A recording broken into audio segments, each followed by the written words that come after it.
Welcome to the second episode of Crossover Contest Shorts. In this video, we'll be discussing who would win in a fight between the Radio Demon Alastor and the Shadow Man Dr. Facilier. While most of Alastor's matches are great, they tend to often be a bit more one-sided. Honestly, that's even a bit more of an understatement considering just how many he loses. Even the ones he does win, he only does out of the fact that he has more material or because they can't kill him. Granted, he can't kill them either. But with this being the case, is the lanky witch doctor Facilier capable of giving him a good match? Or will this be another loss for the list? Let's find out. Before we start the video, I'd like to mention, while both franchises use Haitian voodoo, neither are accurate portrayals of the real-life culture and religion they hint towards. The comparison I am making in this video is only to the fictional iterations of the magic shown in Hazbin Hotel and Princess and the Frog, not the actual religion itself. Back to the video. The question of what happens after death is something that many have wondered, although a common theory is that you will be judged, whether by having your soul eaten by a god, resurrected into a bug, or sent to a world of fire and brimstone. The general idea still stands: if you are truly evil, you will be punished. And in the world of Hazbin Hotel, there might be no greater punishment than winding up in the way of the Radio Demon. A strange and erratic overlord of hell, Alastor is widely known as one of the most evil beings hell has ever seen. Appearing in hell with incredible power, Alastor ravaged the empires built by the other overlords at the time. However, now he seems to be a complete softie, wanting to help a hotel of all things. Sure, why not? Upon returning from the 7-year absence, it seemed as though Alastor had gotten weaker in the new hierarchy. While he had not lost any power, the competition had just grown a lot stronger. After his leave, he had lost his status as the pinnacle of power within Hell. Now, this idea is honestly contradicted more than it's actually supported within the show and its extra media. There is no doubt that Alastor is strong and that he exceeds anything your average sinner can do. However, his status as an overlord is even a bit shaky. He should be able to match characters such as Stolas, a member of the 72 Ars Goetia, who is equal or potentially a bit stronger than Alastor. Note that, while Stolas is considered a very powerful being, he isn't the strongest in the Ars Goetia, and is far weaker than the 7 Deadly Sins, who are commonly recognized as the true pinnacle of power and influence in Hell.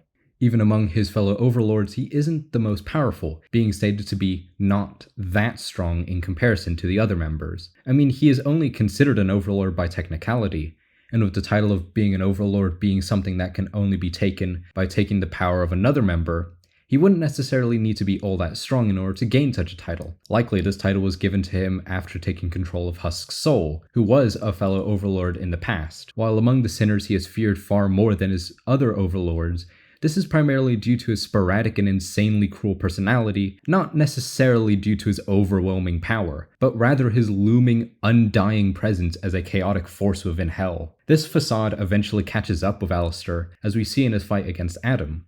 He lasts barely a minute with him before nearly dying, showcasing the gap in power with the main sins being such as Adam and the Prince of Hell. So while characters such as Charlie and Lucifer could match much higher levels of power, going off the fact that the angels were responsible for expanding the universe, Alastor wouldn't be able to even fathom that level of power, with it even being stated that Charlie would destroy Alastor in a fight. As such, Alastor would only scale to beings around or below Stolas' level. While that might not seem like much, this still gives Alastor some really impressive feats to work with. With this, he would be stronger than the members of Imp, who could survive massive explosions and defeat giant fish monsters, potentially match the full power of Vox's full demon form, which is a massive citywide blackout, and rival Stolas' more basic magic, which is capable of effortlessly splitting clouds. This range of power has actually been shown by Alastor when he destroyed Serpentius' ship. With this being the case, Alastor would be powerful enough to destroy large sections of Pentagram City. Looking at his speed, however, Alastor is insanely fast, showing relativity and actively dodging everything Adam threw at him, only really being hit after thinking he could block a direct attack. As such, he should match the higher levels of speed within the series, with Hellborns and basic sinners being able to easily dodge point-blank gunfire and dodging lasers, while also matching higher levels of speed, scaling to Stolas flying past a star-going supernova. Note, this speed feat is debatable due to Stolas using portals multiple times throughout the scene, however it isn't unreasonable considering he should be much faster than the sinners who could already dodge lasers, making the speed feat at least achievable even if this scene doesn't show it. With the physical stats out the way, we can finally start talking about the main abilities Alastor has. Being a magic-using sinner, he is able to alter the world around him, create fire, lightning, control his shadow, make things wilt, make force fields, teleport, and produce his own radio frequencies. However, his most impressive ability stems from him being able to affect souls, being able to make deals to take control and affect someone's soul, and being capable of tearing one to shreds. However, he isn't able to permanently destroy a soul with his abilities. To do so, he needs an angelic weapon. Luckily, he was actually given some for his fight against the exterminators, allowing him to permanently destroy a soul, even allowing him to harm and kill supposedly immortal beings. This isn't all, however. Being a sinner, he's actually able to get a few innate powers due to his physiology. He is much more resistant to damage, is able to regenerate, has a much more powerful demon form, and is only capable of being killed with an angelic weapon.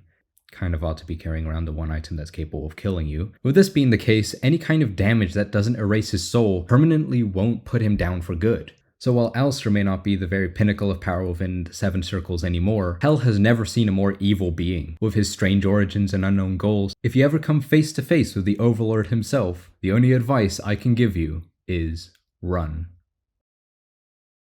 The Roaring Twenties, a time of class, jazz, prohibition, and wealth, the latter of which a certain soothsayer was very interested in. Being known as the Shadow Man, Dr. Facilier would use his magic to make people's dreams a reality. However, they would never turn out right. A bald man would soon become covered in hair, a peasant would end up being killed right after making it big, and a woman would be turned into a frog. For Facilier never really wanted to help the people he used. What he truly desired was green. Even with all the power in the world, he always knew money was the true measure of strength. Forming a plan to take the money from an unassuming princess, he would make a deal with the Loa, something he would soon regret, and after being tricked, he would be dragged to the underworld, never to be seen again. I mean, not really, you'll learn a bit more about that later. You might think with his first appearance, Facilier doesn't seem all too powerful, and you would be right, but he does have some feats of strength, done by him and his friends from the other side. Granted, he also failed to crush a firefly, but we're going to be ignoring that. Throughout the movie, Facilier's magic is capable of a lot, allowing him to ignite his sign and make a small explosion. However, when it comes to his shadowy friends, they are able to travel at superhuman speeds, and with 3 of them, they were capable of shaking the house Facilier was in. Which must seem a bit strange, having to go after a measly frog when you're such a powerful, shadowy being from another world. Either way, this is pretty much everything Facilier does within the movie. With this being the case, we won't solely use the original movie as a source for his power. Instead, we will be looking at all other media Facilier comes from to better gauge a level of strength for his magic, and what he can truly do, including games, TV shows, and how well he compares against the other magic users in Disney. With this being the case, let's see how strong Facilier truly becomes. In his extended canon, following the events of the main story, Facilier actually survives, weirdly enough, becoming reasonably known in the world. During this time, he is asked by Hades, the god of the underworld, for a second opinion, with Hades considering him reliable enough to be the deciding factor on his future plans. This connection to the god of the underworld is further supported in other media, such as Descendants. During this time, Facilier would actually become much more powerful and somehow would have gotten the ability or gained access to leave the underworld. It's unknown how exactly he is still alive in other media that directly calls out the main events of the movie, but it can be assumed that he had found a way out, potentially with the help of Hades, considering he seems to be friends with him, given the fact he has one of the only keys to his lair. During this time, Facilier would wind up in the Isle of Lost and become the headmaster of a school of villainy, where he would be able to teach many powerful sorcerers and magic users with knowledge on every villain in Disney, being shown relativity to a less experienced version of Mal, the descendant of Maleficent and Hades. As such, she is shown to have incredible power even at a young age, controlling a strange green version of fairy magic. However, most of Facilier's most impressive scaling instead comes from his time in the show Once Upon a Time, where he's considered Mother Gothel's greatest rival, who is a being who is comparable to the many magic users of the series, all of which could make massive storms, such as the Snow Queen, the Mermaid, and a weaker version of Mr. Gold. For feats of strength that aren't storms, however, he should be able to rival the power of the Snow Queen and Ursula, freezing the seas, making his upper limit of strength being the small country levels of power. Looking at Facilier's speed, however, he isn't as impressive, comparatively at least, The best we can scale him to is Heidi, dodging electricity going around 81 meters per second, which that may not seem all too impressive, relatively. It sort of makes sense, with Facilier not being all too strong physically, needing his magic to match these more inherently powerful beings. Even so, he does a very good job at this, being considered a rival in villainy and power to beings such as Maleficent and Jafar. Going more into his magic, Facilier can read the future, speak with dead people, create intricate illusions, create fire, teleport, control his shadow while making copies of it, search through people's memories, transform people into animals, not just frogs, has an inherent resistance, potentially even an immunity to voodoo, and is even able to keep his magic even when in a magicless world. However, like a certain other character, his more impressive powers come from his ability to affect souls. After someone makes a deal or becomes indebted to him, he gains full reign over the person's soul, even being able to give them to the Loa, who's capable of completely destroying them. However, his manipulation of souls is a bit different, with Facilier being able to affect his own far more. After escaping the underworld, Facilier wound up having part of his soul in the living world and part of it in the afterlife. While this was more of a curse for him, he eventually was able to break this curse with the Firefly Ruby, a powerful artifact that was capable of returning the souls of individuals who's had theirs taken, even with a deal or a curse. It was also capable of moving part of his soul to and from the afterlife, and is capable of reviving people, for a price however. With magic gems, shadowy friends, and things he ain't even tried, Facilier's power only grows, and while you may seek his guidance to better your life, behind that grin, you might never know what his true goals might just be. Now that we've seen what both characters can do, we can see the winner of this crossover contest short is Facilier. Oh, come on, I chose this match thinking it would at least give Alastor a reasonable win. Okay, granted, looking further into this match, it's actually incredibly close to a point where Alastor could win about 30% of the time, maybe. Alright, let's break this match down a bit more. Looking at the stats of each character, we see a massive gap. While Facilier easily takes strength, being over 1,000,000 times stronger, Alastor takes speed, being millions of times faster. However, even with this massive divide in stats, it's not enough to find a victor. With Alastor having weapons that ignore durability, directly affecting the soul, and multiple of Facilier's abilities acting directly on a target rather than using speed, neither stat is able to determine the outcome of this match. While they help greatly, they aren't exactly what either character would use in a direct confrontation. Facilier does however get the edge in abilities. While they both are very similar, Facilier has far more options, such as making multiple shadows, seeing the future, seeing Alastor's memories, and his ability to transform people into animals. Both do seem to be about equal in experience, however, being crafty but not necessarily the smartest in their series. Both characters are also very cocky, causing them to try and fight characters far stronger than them. However, regardless of stats, abilities, or experience, both need to find a way of destroying the other character's soul, as it's the only way of permanently killing the other. Luckily, both have the ability to do this, with the Loa for Facilier and the angelic weapons for Alastor. However, both have requirements needed to land these attacks effectively. Alastor would only be able to destroy half of Facilier's soul, as his holy weapons would only be able to destroy the part that's in hell, while Facilier can't get the Loa to devour Alastor's soul unless he makes a deal or makes him indebted to him.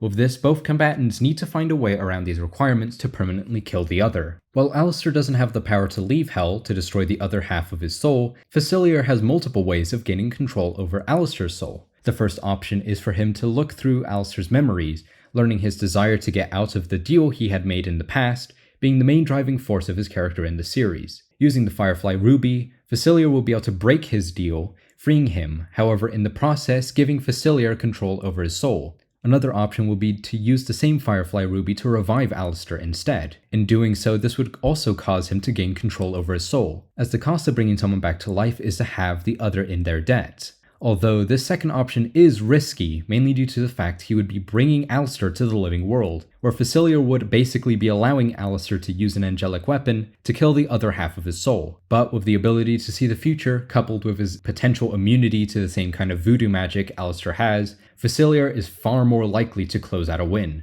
making the winner of this crossover contest short, Dr. Facilier. Oh well, I thought I finally found a reasonable match for Alastor, but I guess it didn't really work out. Oh yeah, by the way, if you want to know a bit more about the other matches, here's a quick compilation of all the ones I could find. starting with Darlie Boxman from Darlie Boxman Show, Specimen 8 from Spooky's House of Jump Scares, The Beast from Over the Garden Wall, Oogie Boogie from Nightmare Before Christmas, Dracula from Hotel Transylvania, Joker from DC Comics, Springtrap as a composite or just as himself, Muzan from Demon Slayer, Slenderman as a composite, Mary Poppins from basically any media that isn't the movie, Spinel from Steven Universe, Sin from Murder Drones, Tricky from Madness Combat, Bendy from Bendy and the Ink Machine, The Mask from The Mask, Cartoon Cat from Trevor Henderson's Creations, Gojo from Jujutsu Kaisen, The Lit from Adventure Time, Carnage from Marvel, Fellows from the Owl House, Dio from Part 1 of JoJo's Bizarre Adventure, Makima from Chainsaw Man, Black Hat from Villainous, Aqua from Konosuba, Beetlejuice from Beetlejuice, The Devil from Cuphead, Bill Cipher from Gravity Falls, Alucard from Hellsing, Freddy Krueger from Nightmare on Elm Street, Him from The Powerpuff Girls, Dracula from Castlevania, Spamton from Deltarune, Hades from Hercules, Sans from Undertale, Pennywise from It, King Dice from Cuphead, Kane from The Amazing Digital Circus, Red from SNES Godzilla, Satan from Mandela Catalog, Violator from Spawn, The Lamb from The Lamb, The Admin from Minecraft Story Mode, Doomslayer from Doomslayer, Discord from My Little Pony, The Warden from Super Jail, Slappy from Goosebumps, Scarlet King from the SCP Foundation, Michael from The Good Place, Crowley from Good Omens, Sephiroth from Final Fantasy, Sebastian from Black Butler, Malik from Dark Deception, The Snatcher from A Hat in Time, Maxwell from Don't Starve, Grim from The Grim Adventures of Billy and Mandy, Ryuk from Death Note, and worst of all, he lost on round 1 of the Tumblr Sexy Man contest. How in the world do you lose to...